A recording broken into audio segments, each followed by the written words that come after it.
and welcome back to the Breaking Boundaries podcast. This is your co-host. My name is Tumai, and just coming back from the break, we are going to cover things such as what happens emotionally when we push emotions down, when they get stuck. How is that directly attached to limiting beliefs? Bit of my background, I'm a breathwork facilitator, and I have to work with this sort of day in and day out. When it comes to watching people breathe, what ends up happening is emotions move through the body, stories and limiting beliefs come out in the speech and in the way that I interact with people daily. So my ability to understand sort of this world of the metaphysical is really important to bridge the gap and help people understand where they need to go, the way out, and also where they are right now, where they're stuck, and why that's expressing itself in the body in a certain way. We also have the main host, Baron. He's here too.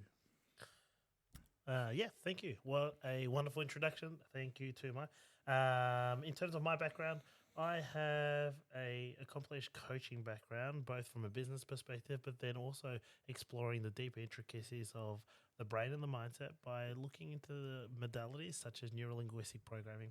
I have a strong affinity with how emotions dictate your behaviour, and limiting beliefs definitely fall in there as well. So, the part that I come in for is understanding how neural pathways get formed and reforming neural pathways through many different ways. But I guess the most effective way is through timeline therapy and taking you back to the root cause of the event and rewiring the emotions that are attached to that.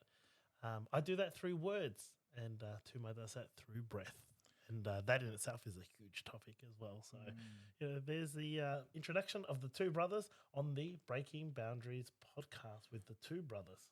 On this podcast, we talk about prosperity, perspective. We talk about power and purpose, and how all of these are almost like a linchpin for men, for people that are wanting to, really transform their business, their relationships, both with self and with others. And it enables us to place every conversation into these foundational elements so that we can give more light into each one of these topics. So just previous to this break, we were speaking about limiting beliefs. Some of the limiting beliefs that Baron brought up were things such as fear of failure, fear of judgment. Some of the core beliefs in your work, right, would be fear of failure. Yep. And what's another one? I think there were two main core ones, or was it four? No, we can get into it. The core four emotions is anger. You're pushing me now. Anger, fear, which could be also elaborated as phobias, sadness, and then Last one would be rejection. Similar to rejection. I'm just going to have to research it, but it definitely is. It's good. It's good for this. And the reason why we talk about these topics is because we brought up David Goggin just before, and how he was a great role model for people that were to take action and get things done in their life. And he's been influential in that space. However, there is one point I want to highlight here, that if we could address that ahead of time. If we could have had this conversation with David way ahead of time, perhaps it wouldn't have been received very well, but he's since acknowledged it, found it, and actually made the adjustments, which is very fascinating. So what happened post some of his bad water ultra marathons, and one of the prerequisites was for him to run 24 hours straight without any breaks. What ended up happening was he broke his foot, his body broke down, he was in a massive deficit and didn't want to go to hospital. His partner had to drag him into the car. He was peeing blood that was black. He was unable to feel his feet. Everything was shutting down. Later on, he did bad water, and that's another huge ultra marathon. People train for this event for years. He had to raise money for his Navy SEALs friends that were lost overseas. So he just decided to do the hardest race in the entire world with no training. Can you clue me in for a second? What is an ultra marathon? I've only ever heard of a marathon, which is distance. I've heard of the one where you swim, cycle, and run, which is triathlon. But I've never heard of an ultra marathon. So, if you're a listener here and don't know what that is, I also don't know what that is. So please, Yeah, so slow people, it down for me. great. So people think that it's not possible to run all day and all night. These people do not stop the whole time until they get to the end. So they're going 100+ miles running and no stop at all the whole time. And the level of training and resilience that's required for this. So 24 hours. That's just to qualify. What? To qualify, you have to show that your ability to run 24 hours straight. And some of the races he does are 3, 4, 5 days straight. So that also includes not eating, right? You I'm eat on assuming. the go. You eat on the go. Okay. Yeah. So most people can't go 24 hours without eating. This guy goes 24 hours on minimal food, nutrition, water, and also moving his body in a way. It's like, yeah, cool. All right, that puts me in the picture as to how the magnitude of this particular experience that you're describing. Sorry, but thank you. So he had a slip disc. That's what happened in terms of what triggered in the body. He ended up having to go to see the doctors, and the doctor said that you cannot run ever again. Your psoas muscle it's so hard. We've never felt or seen anything like this. So the psoas muscle is one of the most important muscles in the body. It kind of wraps around the pelvis, around the hip area, also directly connected to all of the nerves at the bottom of the spine. So essentially, it's like the receiver end of all of the emotions that get sent down from the conscious and subconscious mind down through the spine, and everything lands on the psoas muscle.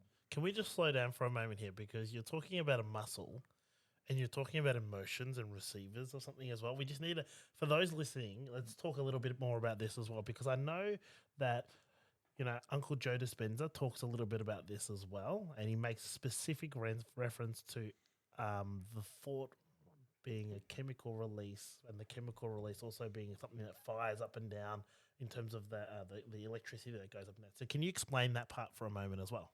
Yeah, right. So there's a few layers here. There is a circumstance or an event or an environment that triggers a thought, and the thought stimulates an emotion, and the emotion is energy and motion which moves through the body, and it lands somewhere because it's in fight or flight mode, fight, flight, or freeze, and it lands somewhere in the body. So anger is typically tight shoulders, all the way through to skin rashes being your inability to express yourself, and your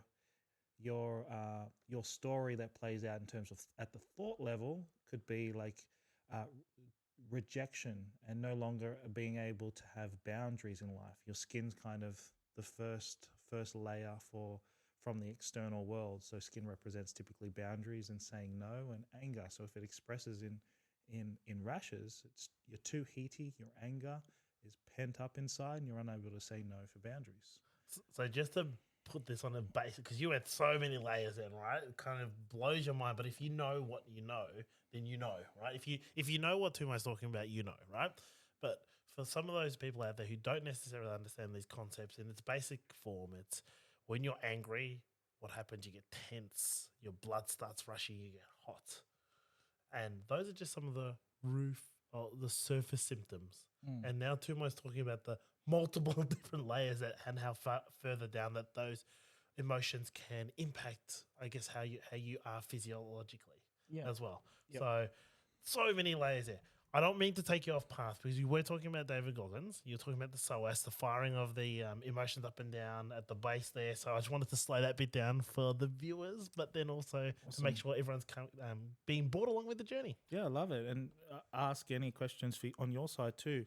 But in this particular situation, so if you've got a circumstance that's constantly triggering a thought, the thought's generating an emotion, and the emotion has to express itself in the body, what happens with the fight, flight, freeze cycle in the nervous system is you have to complete it, or it ends up being stuck in the body. Now, if you're having constant electrical systems and emotions being sent down through the spine afferently downward through the nervous system, then a lot of the time you have like almost like a emotional backup of energy, and it has nowhere else to go. So it no longer expresses itself in the shoulders. The shoulders are all backed up now. Can't go there. So it just keeps sending it all the way down to the bottom, and the last place that it sits is in the psoas. So nature and animals are really fascinating to this point, because normally what happens if you've gone through an event of like fight, flight, survival mode, typically like they've noticed that cubs and babies that have just missed the kiss of death, they go and replay the event out, but in a playful manner. And they do that and they start shaking and the shivering and they're all frozen, but they play it through. They actually play it as a game, and they go, get back up in that tree. A tiger's trying to go get them. They're pretending how they would try to get out of the situation, and they're completing the cycle and allowing that energy to be released from the body. They just naturally do this. What happens for us is it just stays as a thought, as a memory, and we continue to replay that memory over and over again, but we don't actually complete the frozen cycle, and we don't shake it off and allow the energy to move through the body and be released. So what ends up happening is it just sits in the psoas muscle. Classic case in point, David Goggin, he had a hard life growing up. All of the resentment, all of the hate, all of the racism that he received, all of the failure, all of the fear of rejection, all of the anger that he had in life, all of the embarrassment, the shame, the criticism. If you read his book, Can't Touch Me, he goes through every detail all the way through to seeing his stepfather being shot and killed in front of him, right? And 2-3 decades of all of these emotions being stored and locked in the body, the only way that it can express itself is it has to shut down the psoas muscle. The psoas muscle gets so tight. So knowing in David Goggins in his classic nature, what he ended up doing was he did all of the research and he found out all of this to be true, and he realized, my gosh, I've got to go add in the reps for yoga and open up my psoas muscle. So in the hospital bed and back at home, he started stretching like no one else had ever stretched before. And just like putting in the reps as a Navy SEAL or going through an ultra marathon, he just put the reps in on the roller, on the tennis ball, and he just became this machine at yoga and being able to breathe through every feeling and every stretch, essentially clearing decades of stuck emotion and energy that had been there for so long. And I find it really fascinating. Now, obviously, David Goggins is an exceptional human being, but the key takeaway here is if you can learn the cycle of acknowledging emotions, because emotions are directly attached. They are something. I mean, we used to be told sticks and stones can break my bones, but words will never hurt me. No, words hurt you. Let me just tell you. Right. Words really hurt. And growing up with Pacific Islanders, the words that they use, if they don't hurt, they're going to find other words to hurt you as well. Okay? Right. And then it's funny and entertaining, but you're 100% right. Yeah, words do hurt. And that's why actually what you find, like the way to get along with other men when you hang out with other men, because they kind of typically hurt each other with words, is you learn this slang of like one-upping people. So if they say that you're overweight, you say, oh, yeah, I'm overweight. And your mum's overweight too. Something like that, like plus oneing it actually helps complete some of the cycle, because you replay it. What actually happens in the mind is you accept it. It becomes comedy, and then you re-give it back. So you're learning how to move the emotion from you. You have this acceptance stage, then you give it back and dish it back. In between male society, we just kind of just say, yeah, I'm going to just one-up them all the time. It becomes comedy. But actually, that's important, learning that particular skill. You know, I've just had a realization right now, and I don't know if you know what I'm referring to at the moment, but my entire life has been a life of one-upping people and thinking of how I can say something to assert my own authority, you know, but also create humor. But that's actually come from a place of scarcity, and it's come from a place of hurt and no love. Which is also the same place that David Goggins came from. Now, by all means, I'm not trying to assert myself as any equivalent to David Goggins, but some of the adversity is the same, but not on the same level. Okay, because we associate a feeling to it itself. You know, someone will say a word, it won't hurt, but then someone will say a word and it triggers the hell out of you. That when you all you see is red, and then just wake me up when I've come out the other side. Okay, but for my entire life, I've gone through moments where and this is probably a vulnerable moment as well that I'm going to share. Growing up in my life, like I felt as though I didn't have the support and love of my mum. I didn't have a role model like my father around. I felt like I was always in danger, and it just caused me to be in a place where I had to fight and develop these ways to take back my own power and play the cycle through, as you said. And although they've been adversity, they've kind of gotten me to a place where I feel more comfortable with myself and I feel in my own power. But that's only come from stripping away other people's power, which is not a good way of doing it, in my personal opinion. Yes. Yeah, that's a great point. But the step in there is like for you to acknowledge it, you had to accept that they were going to say something to pre-plan ahead of time, right? You always walked into the room kind of already knowing what someone was going to say. And there's just so much there that we could talk about.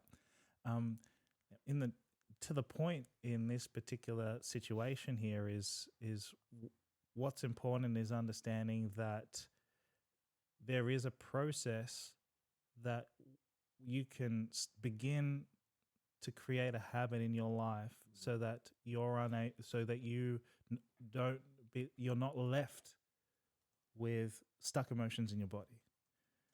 What if I told you that it is so simple that most people overlook it and they don't realize that it's possible within a few seconds?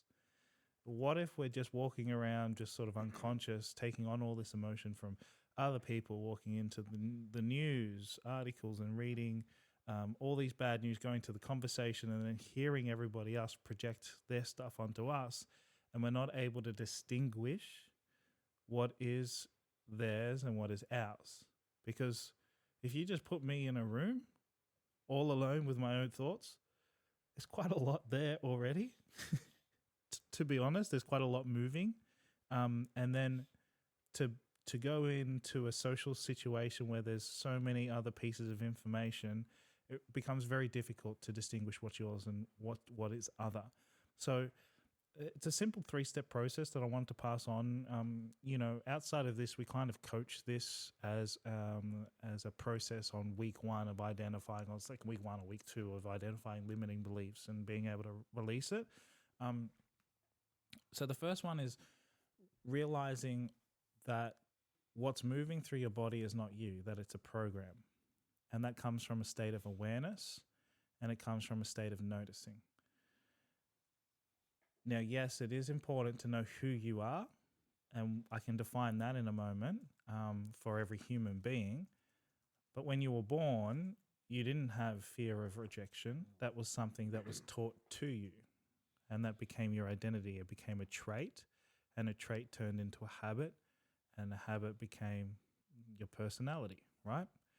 So whenever some of these feelings are created, it's just simple to acknowledge that that's not you, that's a program. That's not me, that's a program. And that's step 1.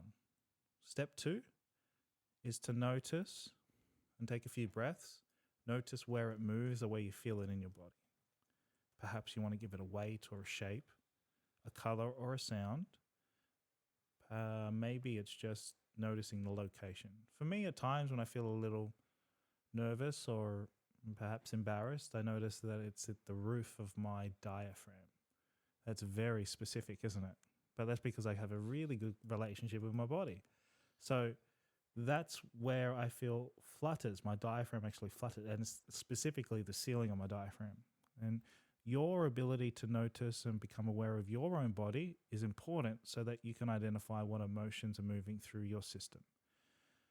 Once that completes its process and you're just watching it, to just say, oh, thank you for expressing it, for expressing that. I noticed that. I received that. I got that. I caught that. To give it acknowledgement and then continue on to the next present moment. These are the steps, and it can happen within a split second. When you get really strong at it, You notice, oh my gosh, like we're about to start a podcast. I'm a little nervous. It's a little bit of a flutter. Well, that's not me. It's a program because there's some sort of fear that's coming up. But that's not who Tumai is, right? And that's coming up in my diaphragm. And I'll just watch it the whole time. So a lot of the time, when I'm in conversation with people, it kind of looks like that I'm just staring into nothing. But what's actually happening is I'm staring into this whole window of myself and noticing what's moving in my body. And the better we can create vocabulary around the sensations of our nervous system, the anatomy and the makeup of our body, the more expansive our awareness is. And they've done the research and they've found that somebody who has expansive vocabulary of body awareness, that is your ability to go from point A, where you are, nervous, stuck, embarrassed, anxious, to point B, where you want to be. The key difference is you know the emotions from point A to point B, and you're able to build a bridge yourself to how you want to feel in the next present moment. These are so important because it is a paradigm breaker and allows you to never have a tight body. Like, yes, of course, you can also stimulate the body through stretching and work on, you can work on your anger by opening up your shoulders and doing yoga stretches on your shoulders. And as you breathe, you'll probably find that your exhale gets hotter and hotter. No, absolute truth. You'll find as you continue to open up and give flexibility, mobility to the shoulders, just take a note of your breath with each exhale. It gets hotter and hotter, and that's literally energy moving through your breathing, right? So these are some of the perspectives. You don't have to be stuck in the position that David Goggins are. Yes, it is grind, work hard. Something's coming to crush you, but also just give some perspective, give a little bit more power into you, and there are tools available so that your body doesn't have to feel like that. Yeah, quite a few layers of detail there that you spoke about. And for me, hearing this, most people listening to this podcast is familiar with the term of IQ, which is intellectual intelligence. The newer concept is EQ, which is emotional intelligence. The level that you've just spoken about is newer levels of deeper levels of emotional intelligence. And for me, emotional intelligence is awareness of, how you're feeling and how other people are feeling. Cool. That's cute. The level after that you've spoken about is having a relationship with your body and going deep into that and understanding where that emotion's coming from once you're aware of how you're feeling. And then after that, it's almost like the Tony Robbins approach is taking massive action, which is moving it through, yoga, in David Goggins' place, it's doing some unbelievable crazy stretching, which is, again, the very military approach to solving issues, right? It's just force, push hard, and for you, it could be flow and relax. Either way, it still gets you the outcome. There's many ways to skin a cat, many ways to get to the end goal. As long as you have a great set of tools to be able to get you to that solution. But that comes with so much levels of practice, and that levels of practice is firstly awareness. There are people walking around that are completely unaware. And this podcast is designed to bring awareness to the forefront of your mind, bring it out of the subconscious and bring it into the conscious mind so you're seeing it, and maybe some of the things we're talking about resonate with you, or they're things that you may have already thought about, but that's it. Following that, you had a strong relationship with your body. You spoke about that. It's pretty cool how you felt it in your diaphragm. And that comes with deeper levels of, I'll get you to explain that. How do you develop a strong relationship with your body? I tend to believe that it's about looking inward. It's about meditation, being aware. Obviously, breath work has a big part of what goes on there. So I'll leave that part with you. And then moving through and putting some actions in place. So I guess I'll pause it there and ask you the question, how do you develop, in your experience and some of the things that you've done and some of the work that you've done, how do you develop a strong relationship with understanding and noticing things in your body? Because you spoke about numbness before. So many people out there numb. So many people out there unaware. So many people don't even care. Okay, so yeah, where's place one to start if you wanted to get a closer relationship with your body? Yeah, first place to start off is to recognize and understand that the subconscious mind is the body. The body is the subconscious mind. Meaning that any cause or root thought that you have has come from the subconscious mind. The subconscious mind has no capacity for language and it cannot see.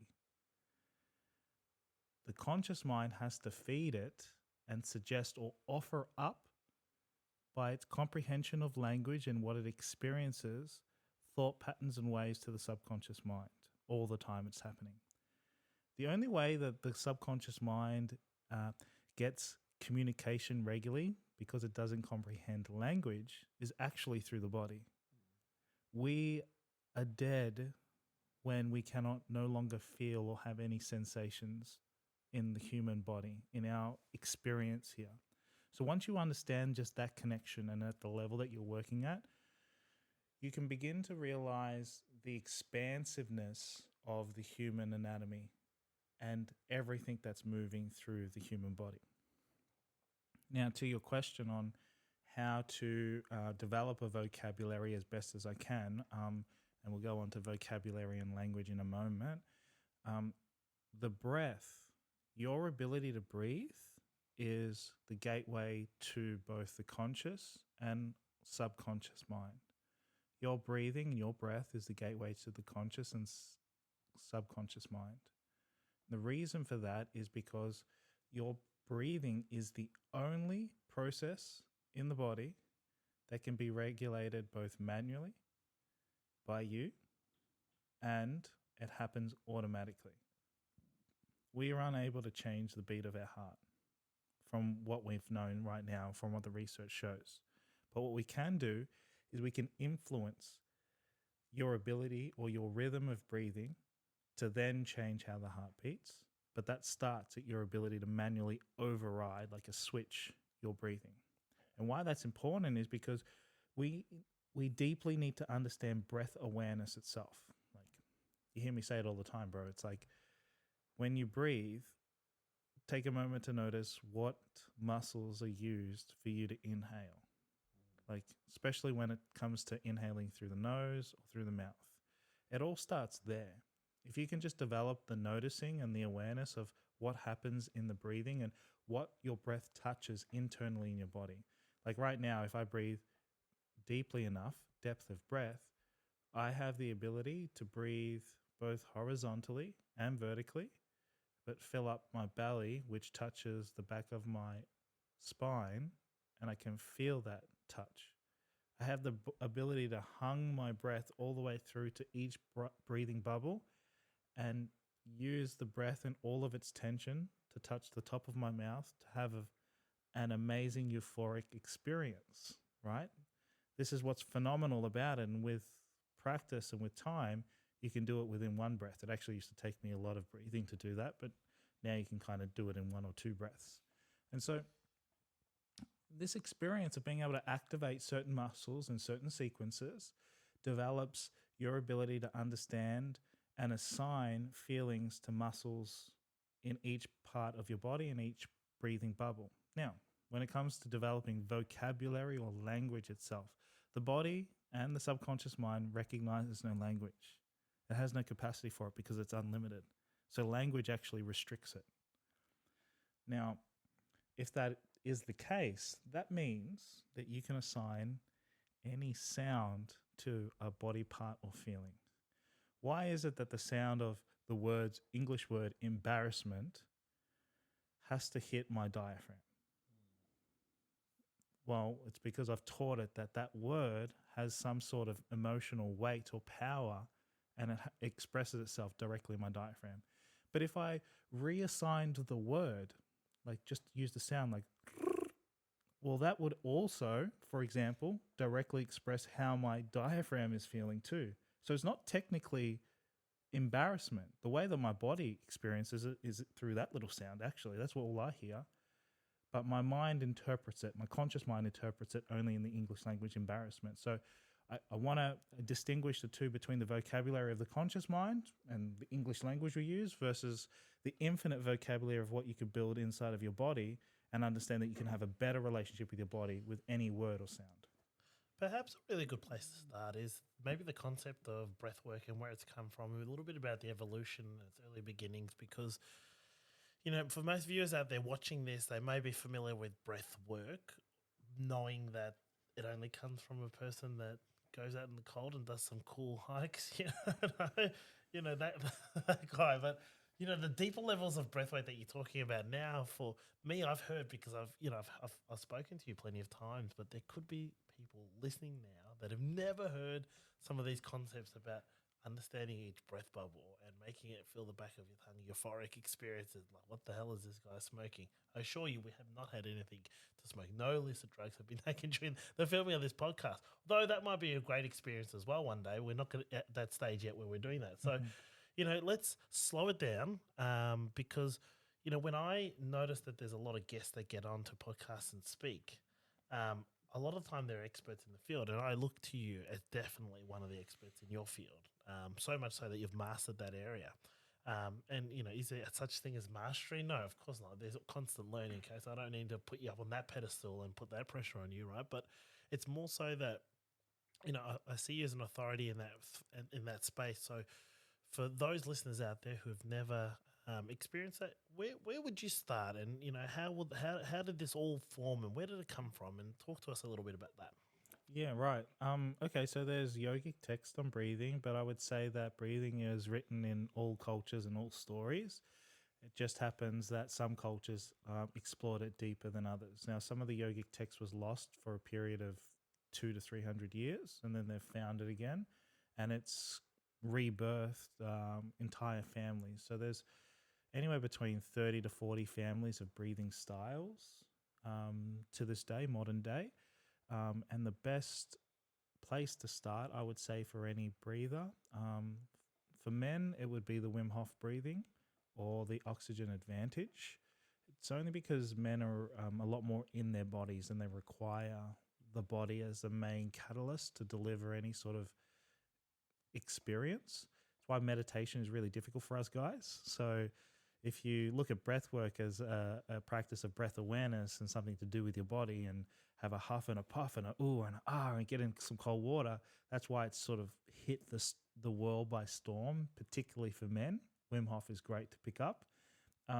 If you're a type of person, you're a business person, or if you're a therapist, the number one breath to practice long term would be the coherence breathing style.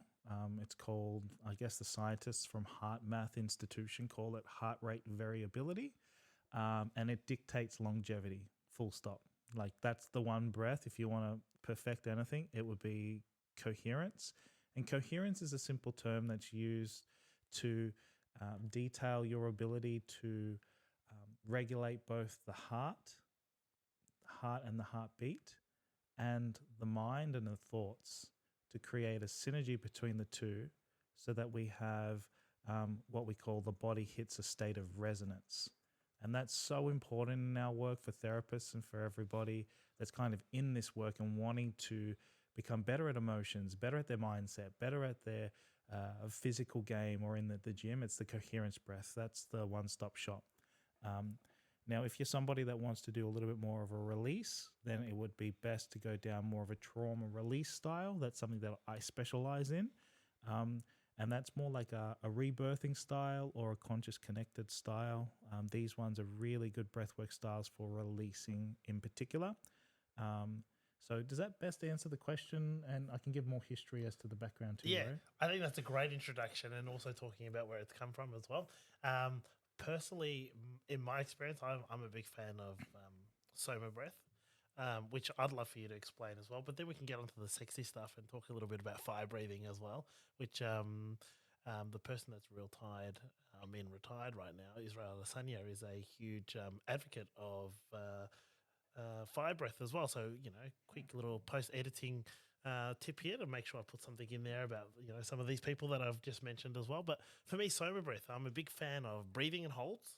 So I love the hold. I'd love for you to explain in your words, not that I can do it any justice, but the adrenaline release that happens as you're doing the hold and pushing it right up your spine, and just sitting there. And then when you release and you completely collapse and fold over your body, and then straight after that, there's just an experience of emptiness and nothingness. And this is me as no experience at all when it comes to breath work, but just the person who participates in some casual breath work when I know that there's a need there to do it because I've been given the tools and the elements to do so. And then after, there's this great big, you know, om or om, as some people might refer to it. But for me, when I come with the word of or om, it's actually the vowels of my native tongue, which is Te Reo Māori or New Zealand Māori. And that's the A, E, I, O, U, which is A, E, O, U. Special note to the pronunciation and shape of the actual sounds as well. So when you're breathing and you're exhaling, you come with this great big om as well, and you kind of breathe through that one. So, this is something that just when I've finished doing like a 10-minute, 15-minute soma breath, which is typically facilitated naturally, if you look on YouTube, you'll be able to find someone who facilitates it for you as well. Or quick plug, jump onto Ascension Academy. You can talk a bit more about that and something that you can take people through as well too, Mo. It just leaves me feeling so light. It leaves me feeling connected, clear, no fogginess. I feel aligned energetically and also physically, and just buzzing. And this is only a 15-minute breath, right? How many 15 minutes can you accumulate over the course of a day? There's heaps of times that you can be breathing. But to be perfectly honest, you only just need to do it whenever you need to, and it has a great outcome. So I'll leave that one with you too, mate. If you could explain to people here a little bit about soma, and then maybe talk about fire breathing. We could pop some cool post-edit stuff in here as well. Cool. Yeah. So it's a big conversation. I'll deliver the points as tightly as possible. I believe that the soma breath title was created actually by someone in Australia, Sydney. Soma breath in particular was probably taken from the nervous system, which is the somatic nervous system. Typically, you study down the line of the autonomic system, which controls both your organs and your glands, and you can go down the parasympathetic or the sympathetic nervous system. Somatics is more around the skeletal system and the skeletal muscle process. So you've got your spine in relationship with the muscle, most likely in relationship with the nervous system or the nerves in particular. Now, the reason why that's important when just talking about the somatic system here, it's important because the way that they roll out or provide soma breath has a combination of visuals, colors, very particular sounds, and very specific breath holds. With all of this sort of joined together because of the research that has been done with shapes and how shapes and colors communicate to the subconscious mind, which then is passed on to the body. When you breathe, it's almost like sort of supercharging communication for the body to relax or to release. So especially at the skeleto-muscular systems, for that to all relax is most likely the feeling that you're getting, right? You're doing your breath holds. The breath holds introduce fight or flight into the system, survival mode. And then when you do a controlled, long, relaxing exhale, most likely through the mouth, what's happening is the entire system's being relaxed.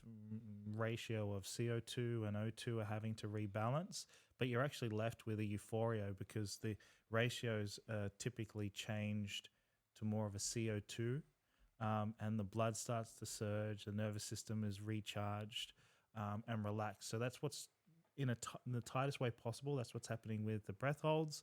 When it comes to the fire breathing method, the fire breathing method is a breathwork style that is a very fast, empowering style of breath.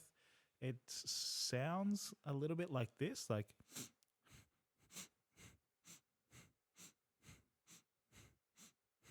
that's kind of the sound of it. You can do it double fast, and then you could do it at sort of a normal pace that you could hear just before. But the reason for that is it's actually all diaphragmatic. And diaphragmatic sits right on an energy system, or we could call it a gland, if you would like to accept it as a gland. But it's the color yellow, manipura. The gland is the diaphragm, and there's an entire energy system there that talks about fire, empowerment, your ability to lead, your ability to also speak. In many ways, it's directly connected to a few other energy systems. But the diaphragm, and why the fire breath is really super cool, is because it charges it up, it gets movement, and allows men to be powerful. And with the movement, it's said that with the movement of the diaphragm, especially the sealing of the diaphragm, you're able to move energy that's typically stuck for men in that area and move it to the next center, which is the heart pocket. The roof of the diaphragm touches the heart pocket and passes on the energy system there. So you feel more open-hearted, more available. And when they're sort of joined together, the fire breath and the heart, the diaphragm and the heart, you're able to communicate, take the lead, but do it from a heart-centered manner. So the fire breath is super, super powerful in terms of that, and why they sort of link that with the vibration of Om is because that sort of passes through three bubbles overall. So yes, question.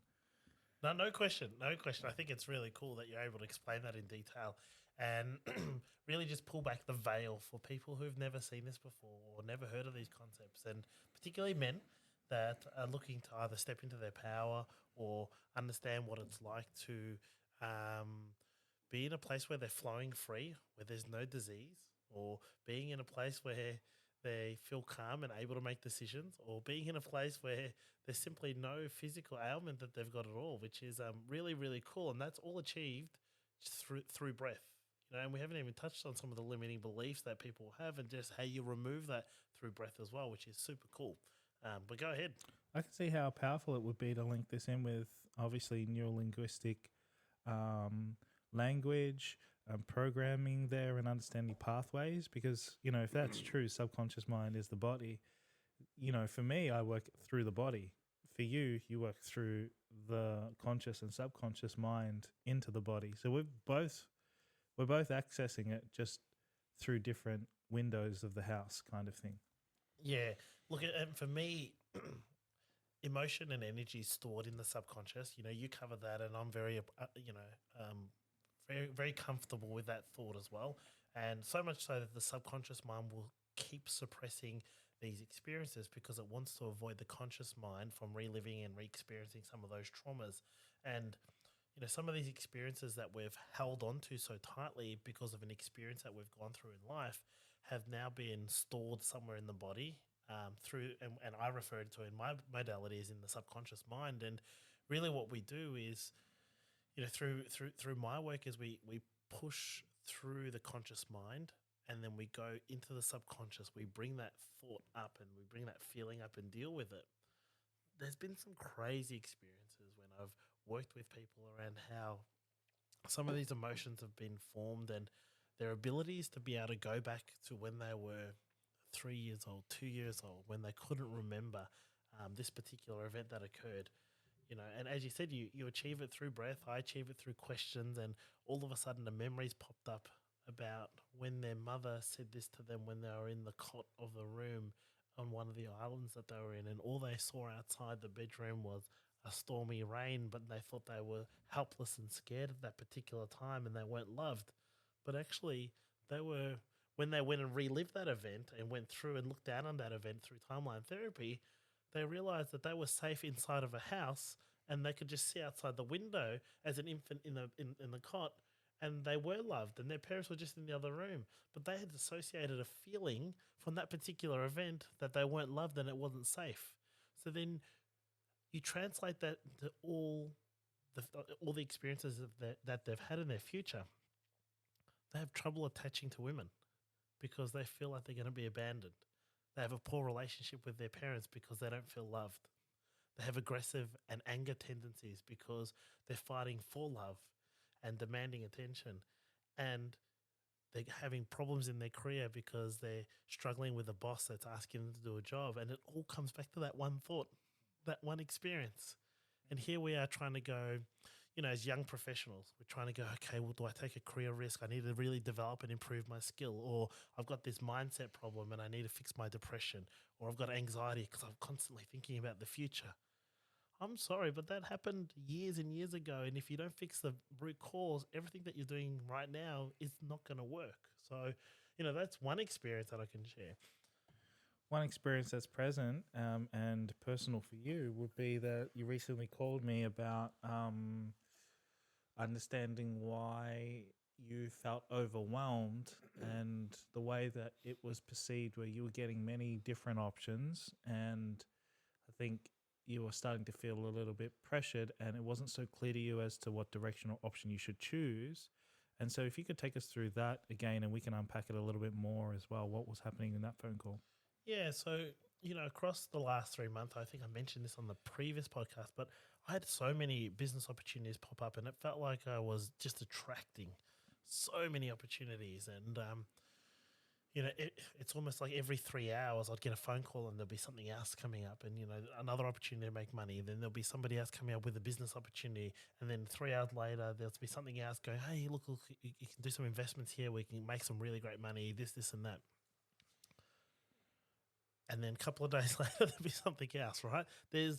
In such a short compounded time, I felt as though I was invincible, and I felt as though everything that everything that the universe had conspired for, or had put out to the universe, had been conspired for my own benefit.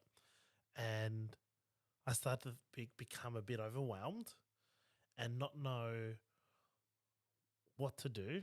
I felt confused, and I felt like it was just too much. So that was a program, yeah? And what was that program? The program itself was indecisiveness, maybe, and not being able to make a decision. Some of the traits that I had previously experienced across my life, that program kept coming up and rearing its head. It was, delve a bit deeper. It was a fear of being successful. Yeah, not a fear of failure, because they're both interlinked and they're very similar, but it was actually a fear of being successful. Like, what if it does work? That's what came up for me. Okay, so then what did we speak about? But also continue on with what you did, what phone calls you made, and what advice you got from multiple different people, and take us through that process. Yeah, very good. So the conversation that you and I had, we started speaking about this, and we're going to get in the realms of law of attraction here for a moment, and attracting anything that you desire, and how manifestation is real, but it depends on the vibration in which. Actually, stop myself for a moment.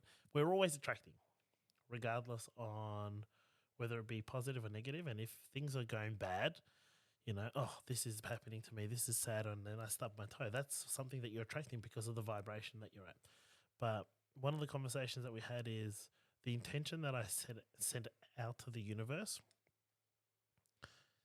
The universe doesn't operate on the same timelines that we operate on. Meaning that if I put an intention out there, whether that be through meditation, through journaling, through raising my vibration to a higher level of consciousness so that I could set my intention at a high vibration, a high frequency, I could have done that last year, I could have done that 3 years ago, I could have done that 5 years ago. And the universe has come to deliver that. It's conspired with me to deliver what I've put in. Therefore, the doubt that I had didn't need to exist, because I had already put the order in. It was just waiting for it to manifest into reality. That was the first part. Then the second part that we also spoke about as well is that with the universe working for me, the feeling that I assign it will dictate my future emotions towards success.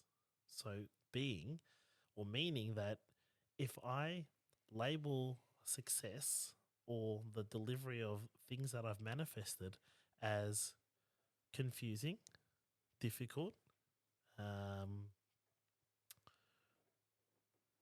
something that becomes overwhelming, then that becomes the thing that I always associate with success. So that means that in the future, there could be a business, there could be the ideal woman, there could be a great opportunity coming to me, but because I've assigned that thing as difficult, I'm always going to see that thing as difficult.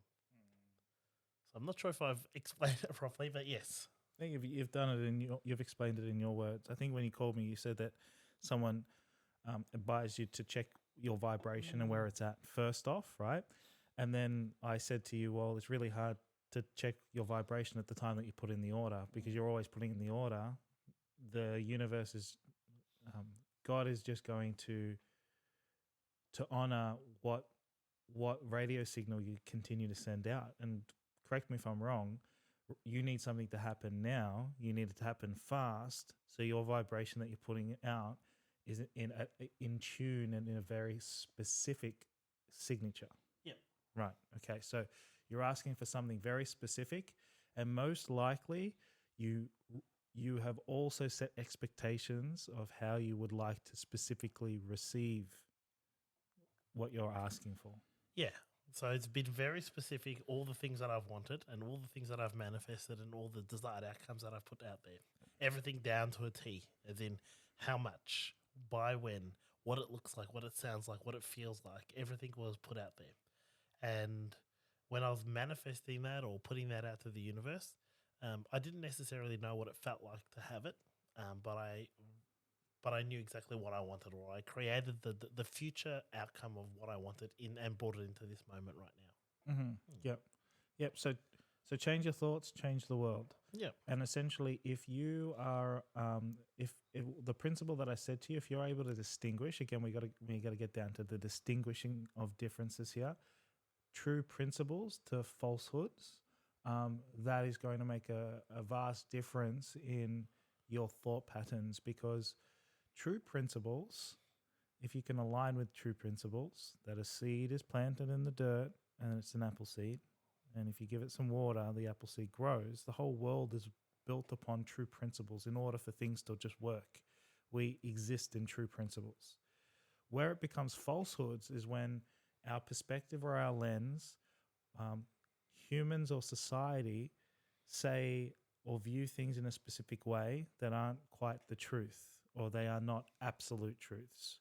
For example, money don't grow on trees, or rich people are liars, rich people are X, Y, Z. These are all falsehoods. They're all belief systems, and they're all limiting beliefs, and they're all on a perspective from a lens from a group of human beings, but it's not the truth. It's not the absolute truth.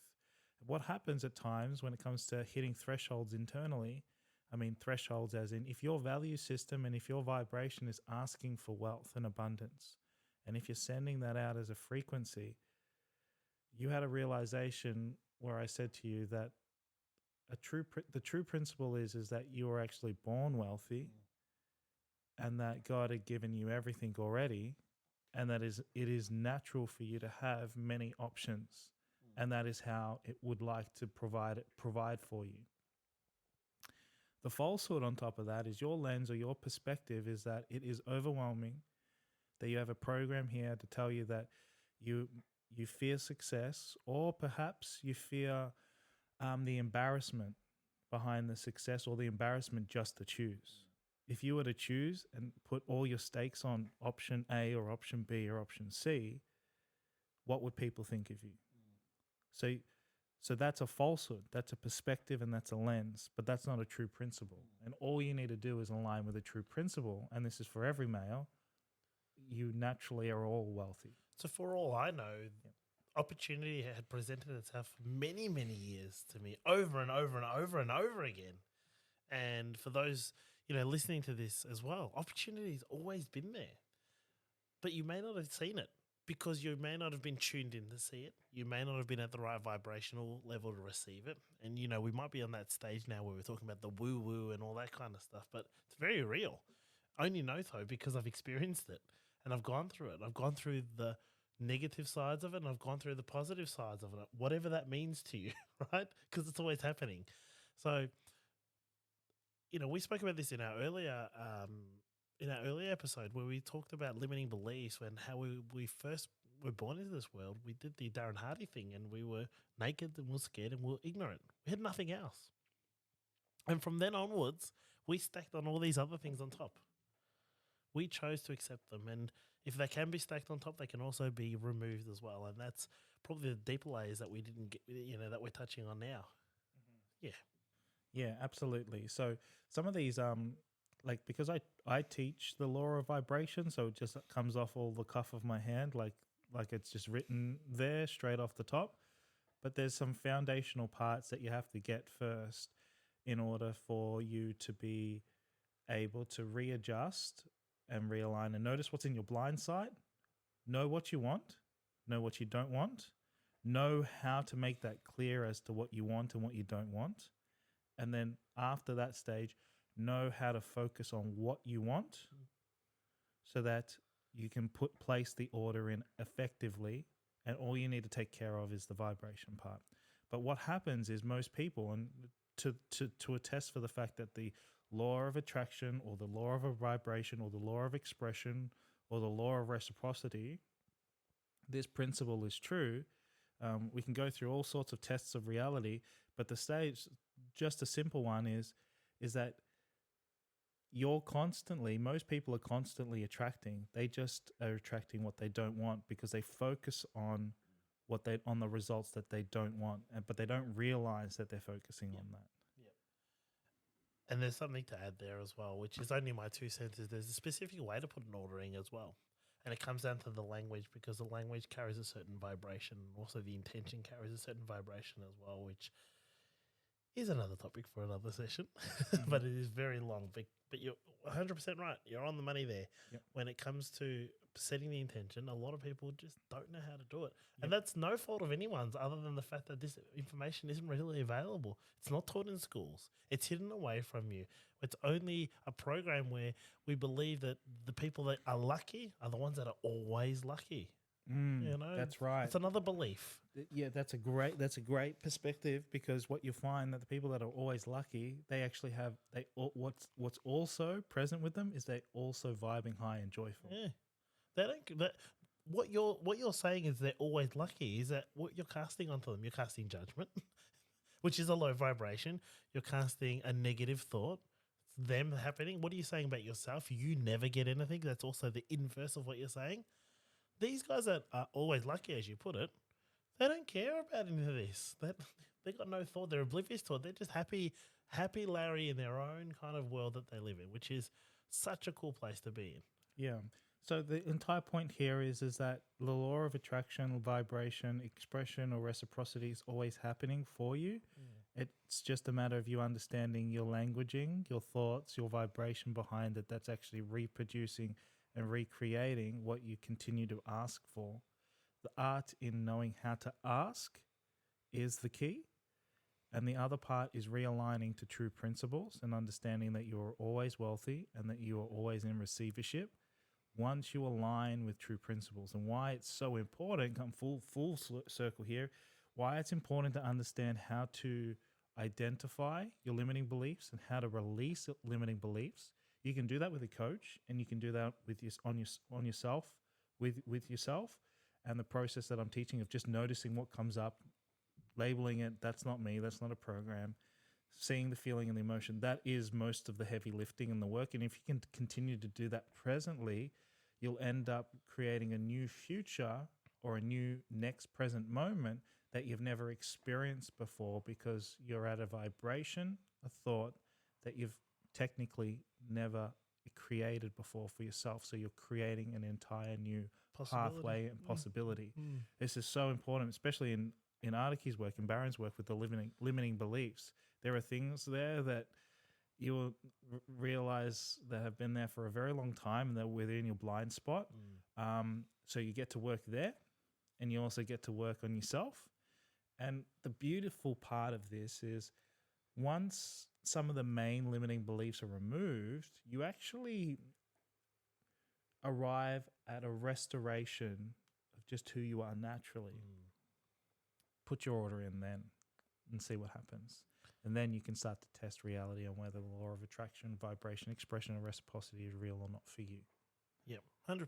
I feel like there's a natural place for a plug here, and there's the challenge that people have is that everybody has awareness. Everyone knows that something's wrong. You can open your eyes and you can see that you're not the same as everybody else. There's something that keeps popping up, but the problem is that you don't know how to go about solving it.